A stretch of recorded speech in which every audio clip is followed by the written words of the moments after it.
From MTN News, this is Montana This Morning. I'm Jonathan Amberian in Broadwater County. Helicopter crews and others are on scene here attacking the Deep Creek fire. I'll have the latest. Wedding venues are filling up fast this year. I'm Elise Preston with a look at things you still need to consider while planning or attending a pandemic wedding. Well, good morning, Southwest Montana. Holly Brantley here with Chet Lehman. Chet already out on the patio and already heating up and getting gusty. Yeah, the wind is blowing pretty strong out here. It's picked up here probably in the last 15-20 minutes, and it's going to continue to pick up as we work our way through today. That's one of the stories that we'll be talking about in a couple of minutes. Meantime, outside, temperatures unseasonably warm. We're in the 50s for the most part here in Southwest Montana. 54 in Ennis, 57 in Dillon, 58 in Livingston. A little bit warmer in Bozeman. It's 69 right here at the studio as well. As far as the rest of your forecast, Holly, we're talking about hot conditions, red flag warnings, and then a bit of a cooling trend. I have the details of that coming up in about 10 minutes. It's a party. Thank you, Chet.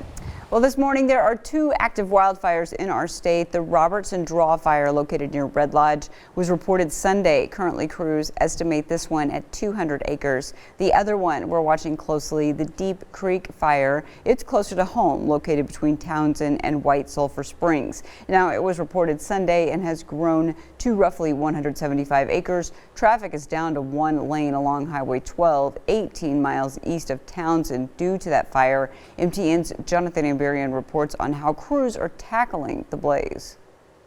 The fire is burning several miles east of here up in the Deep Creek Canyon. And here along Highway 12, they've set up a helibase where they're working on some of the aviation units that are assisting with the fire. As a new incident management team took over responsibility for the Deep Creek fire, their goal was to attack both sides of the fire with ground crews and water-dropping helicopters. Authorities say the fire began Sunday afternoon. It's burning in the forest and brush and grass north of Highway 12, around mile marker 18. On Monday afternoon, smoke could be seen rising again from the hillside there. Traffic on the highway was still down to one lane. The Broadwater County Sheriff's Office said on Facebook that there were concerns about the possibility of debris falling onto the road. Firefighters said hot, dry, and windy conditions remain a concern. At this time, authorities say the cause of the fire is still under investigation. In Broadwater County, Jonathan Amberian, MTN News. Evacuations are now lifted in the Robertson Draw fire as crews continue to battle the heat and flames. That's 12 miles south of Red Lodge. Now, late yesterday, officials evacuated the Gold and Ruby Creek drainages. But as of 7 last night, homeowners were allowed to return to their houses. Those areas do remain on pre-evacuation standby, however, along with the North and South Fork Grove areas. Now, the Robertson Draw fire is considered very active. The fire, which started about 3:30 Sunday, has jumped to 200 acres and 80 fire personnel are on scene. That crew includes 2 hand crews and 2 helicopters. The flames have not crossed over the plateau but are currently burning northeast in the timber along the edge of the plateau. Due to the hot, dry, and windy conditions, firefighters say they expect the flames to grow and the cause of the fire remains unknown. Now, meantime, Yellowstone National Park says the fire danger there is now up to a moderate rating. There are no active wildfires in the park. However, there are no restrictions to campers. However, campfires are only permitted within established fire rings in park campgrounds and some backcountry campsites. Campfires must always be attended and be cooled to the touch before abandoning. Well, thousands of wildfire victims are preparing to relive the trauma as portions of the West face critical water shortages and worsening drought conditions. Amanda Brandeis met with some who barely escaped the flames last wildfire season after receiving no warnings. Come here, missus. On this Northern California farm, people feel a calmness in the land. I work in Oakland, so I like coming out here, being on the farm. But the calm is temporary. She was by far the most temperamental that night. Last August, Will Carlson says chaos disrupted the calm. We weren't hearing anything about evacuations that day. So we felt like we were in the clear and there weren't any shifting wind patterns like this right now. But saved on his phone, guys, get out! Is 4 minutes of the chaos. Go ducks, get out! Adrenaline's through the roof. Visibility is terrible because there's like just ash pouring down, pouring down, pouring down. We gotta go now. I did what I can for the horses, but It's just this constant noise that just brings you this feeling of anxiety that it's right around the corner. Months later, the anxiety hasn't gone away. We all had our own version of PTSD, and when you look at the hills, how dry they are, you know that this is tinder for a fire. Mark Wiles owned the farm for 5 years. The thought of losing it that quickly was terrifying.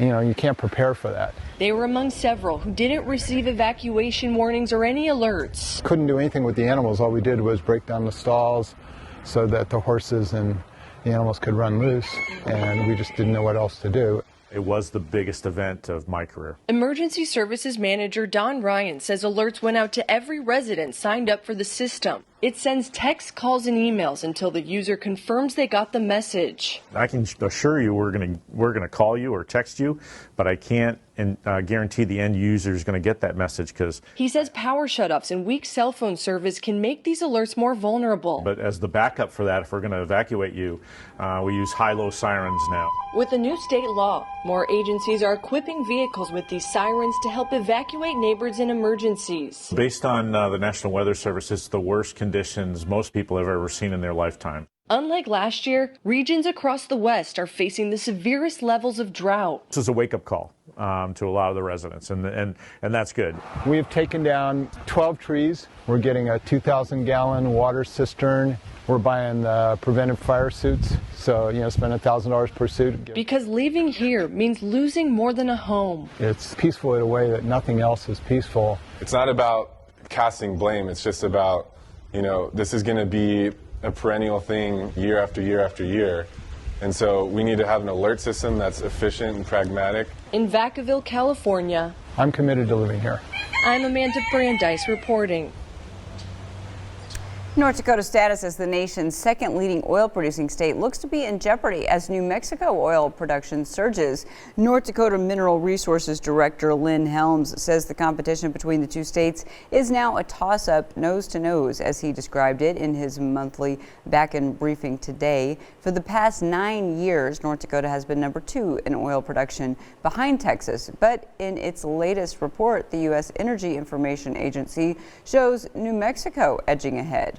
It shows New Mexico producing 1,155,000 barrels per day in March compared to 1,027,000 barrels a day for North Dakota. New Mexico, in fact, has seen its oil and natural gas production set new records this spring, while North Dakota production has been sluggish, at one point falling below 1 million barrels per day. Now, Helms says the state's oil production ranking is more than just bragging rights. It's also important, he says, in attracting venture capital and helps with the state's influence with new federal rules and regulations. Well, 6:38 now, and this is economic news too. Wedding planning is back on and vendors are overwhelmed. Some planners are even reporting they've pushed bookings to 2023. A popular venue in Denver says the phone has been ringing off the hook. So all of a sudden, next year, 22, my September and October, I don't have a single Saturday left. I have never had that happen ever. It's crazy, awesome, but crazy. Another factor contributing to the surge in bookings for next year are the couples who had a small wedding early in the pandemic and now want that bigger wedding with family and friends. I'd say a good chunk of folks decided to go ahead and go to the courthouse or go to the top of a mountain and elope and then bring the family and friends in when it was safe to do so. But he's playing catch up. She says most availability for right now, many people canceled weddings for this summer before the rollout of the vaccine. Maybe push up your timeline a little bit because I've got these amazing dates and we're putting them on sale. And it was because of that fear factor really caused a lot of folks to jump the gun prematurely. I don't blame them. Things were looking a little bleak and they were nervous. And now everything's open. Other things she says to consider if you're having trouble booking vendors: avoid Saturdays. Other days of the week are less popular and don't get booked as fast. Also consider an off month. The summer and fall see the highest demand. But there's more to wedding planning for 2021 than scheduling. CBS's Elise Preston takes a look at the pandemic factors couples and guests still need to consider before the ceremony. Jessica, Do you take Mario to be your husband? I do. After postponing their wedding twice, Mario and Jessica Gamez finally tied the knot. Amazing. I mean, we couldn't be happier. We're so glad to finally be married. About 100 family and friends attended, and all had been vaccinated or tested negative for COVID-19. According to a survey from wedding planning website The Knot, 70% of guests want to know the safety precautions couples are taking. Follow your CDC guidelines, follow your local and state guidelines, and think about things you can do to make your guests feel more comfortable. Put that information on your wedding website. Let them know if you're wearing masks, if you're mandating vaccines. That will make everyone feel a little safer when they're celebrating. With so many rescheduled ceremonies, there is intense competition for venues and services. Wedding planners say couples need to be creative and flexible because Saturday openings are hard to come by. They're having ceremonies on different days of the week. They're hosting a brunch reception. I definitely reached out to all my vendors to make sure everyone's available on the same day. That kind of helped pick this exact day. I pronounce you husband and wife. The Gamezes got married on a Friday, and at the end of their year-long journey to get to the altar, they danced down the aisle. Elise Preston, CBS News, New York. Now, The Knot also says couples are postponing long international honeymoons this year and doing a nano moon instead. A nano moon is a short road trip since many destinations outside the U.S. are still closed to visitors. Well, coming up here on Montana This Morning, are you optimistic about your job prospects or your current job? Coming up, find out what people across the country are saying about work prospects. But first, here's a look at what you'll see at 7 on CBS This Morning. Good morning. Ahead on CBS This Morning, President Biden is shoring up international support before his summit with Russia's President Putin, why many experts believe relations between the U.S. and Russia are at a low point. Also, how TSA staffing shortages are causing massive lines at some airport security checkpoints and why the holdups could last all summer. And Emmy Award winner Annie Murphy will join us at the table. The Schitt's Creek star will tell us why her new show is unlike any sitcom you've ever seen. See you at 7.